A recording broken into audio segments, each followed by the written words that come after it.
Right now we are walking through one of the most dense parts of the jungle I have ever seen. We're in the Amazon rainforest. There's no trail anymore. They're just chopping their way through.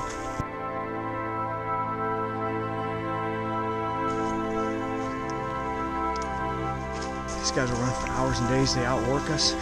Got more stamina, more energy than we do. They very rarely eat meat unless they can go out and kill it. I was talking with several of the villagers out here, and they actually don't know whether or not they have diabetes. They just know symptoms.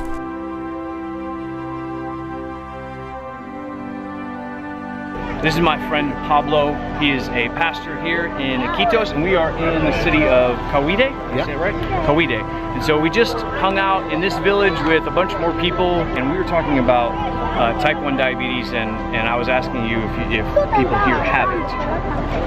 I'm sure that they have it. They just get noticed about that when they got sick for something real serious, and they go to a medical station or something, but most of them, they never know that they have diabetes. So they don't even know they have it. They feel the symptoms. They feel, but not the symptoms of diabetes, but the symptoms of any other sickness, and they go to the medical center kilometers from here, then just get boom, they have diabetes too. They finally have it.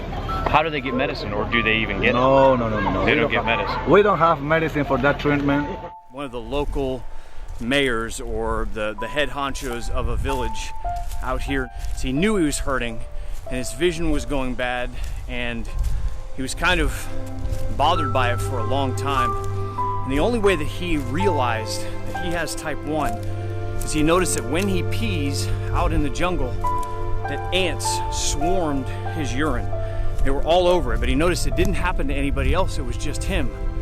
He was so confused by it for a while, he knew that it had to be the sugar that was inside of the urine. He was spilling too much glucose out of his urine. That's actually how he learned that he has type 1.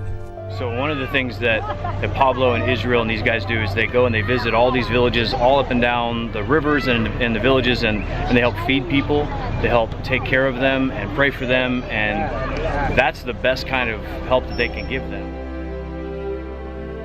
Another man said he's so far remote and so far out in the middle of nowhere, he has no doctors, he has no medicine, and the only way that he can tell if his blood sugar is high is by whether or not, when he tastes his urine, if it's sweet. That's the only way he knows. He can feel some of the symptoms, but the most practical way for him to check his blood sugar is by tasting his urine. So there's no medicine here. These guys are not able to get insulin or able to get pills or anything like that, so all they have is the way they feel.